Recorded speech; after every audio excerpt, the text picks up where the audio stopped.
आगरा में छापेमारी की है। 4 संदिग्धों को वहां से गिरफ्तार किया गया है। सूत्रों के हवाले से खबर है असद के आगरा में छिपे होने का शक है, जिसके बाद कई शहरों में, देश के कई शहरों में पहले भी छापेमारी हो चुकी है और ताजा जो छापेमारी की सूचना है वो आगरा से आ रही है, जहां आगरा में छापेमारी की गई और 4 संदिग्धों को वहां से गिरफ्तार किया गया है। सूत्रों के हवाले से ये बड़ी खबर। तो बड़ी खबर आपको बता रहे हैं, अतीक अहमद के बेटे असद जिसने फायरिंग की थी, उसकी तलाश में छापेमारी हुई आगरा में। असद की गिरफ्तारी के लिए लगातार छापामार कार्रवाई जारी है। असद किसी भी बिल में छुपा हो, एसटीएफ उसे ढूंढ निकालेगी। अलग अलग ठिकानों पर जा रही है, छापामार कार्रवाई कर रही है। यानी असद का बचना अब मुश्किल ही नहीं, नामुमकिन सा नजर आता है। रिपोर्ट आपको दिखाते हैं।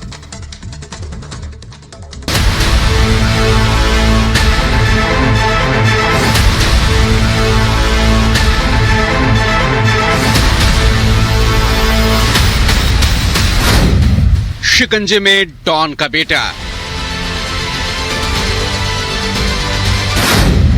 असद का सीक्रेट ठिकाना डिकोड।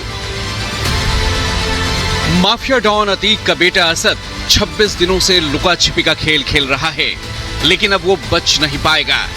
असद के ठिकाने को पुलिस ने डिकोड कर लिया है। उमेश पर ताबड़तोड़ गोली बरसाने वाले असद का फाइनल काउंटडाउन शुरू हो चुका है। असद पुलिस के जाल में बुरी तरह फंस चुका है। सूत्रों का कहना है कि यूपी पुलिस असद के बेहद करीब पहुंच चुकी है।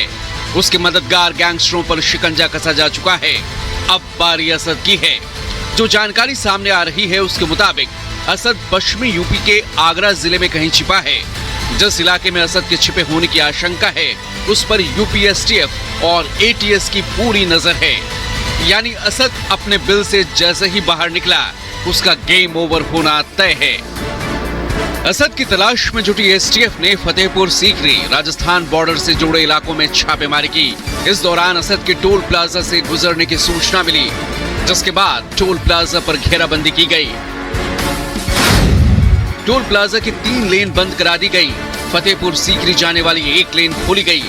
बदमाशों की कार टोल प्लाजा पर आते ही पुलिस ने घेर लिया। गाड़ी में सवार लोगों को सरेंडर करने के लिए कहा। 4 लोगों ने सरेंडर किया और उनसे हथियार भी बरामद किए गए। इन 4 लोगों की गिरफ्तारी के बाद माना जा रहा है कि पुलिस की पकड़ से असद ज्यादा दूर नहीं है। असद की फाइनल लोकेशन भी पुलिस को मिल चुकी है। तय माना जा रहा है कि डॉन का बेटा फतेहपुर सीकरी इलाके में कहीं छिपा है। असद की गिरफ्तारी के लिए कई खास टीम बना दी गई हैं, जिन्हें सिर्फ टारगेट असद दिया गया है। इन टीमों का मकसद सिर्फ और सिर्फ असद को ढूंढना है। उमेश मर्डर केस की गुत्थी सुलझाने के लिए असद सबसे अहम कड़ी माना जा रहा है। पुलिस असद को ही सबसे बड़ा सूत्रधार मानकर चल रही है। यही वजह है कि उसकी तलाश में पश्चिम बंगाल, बिहार, नेपाल तक छापेमारी की जा चुकी है। यूपी एसटीएफ के लिए असद का पकड़ा जाना बेहद जरूरी क्यों है, वो भी जान लीजिए। अतीक अशरफ के इशारे पर उमेश की हत्या हुई। अतीक और अशरफ पहले से जेल में बंद हैं। उनके प्लान को असद और शाइस्ता ने अमली जामा पहनाया। असद शूटर्स की टीम को लीड कर रहा था, शाइस्ता बैकअप प्लान पर काम कर रही थी। ऐसे में शाइस्ता और असद की गिरफ्तारी के बिना मर्डर की गुत्थी सुलझाना बेहद मुश्किल है, क्योंकि इन दोनों की गिरफ्तारी के बाद ही शूट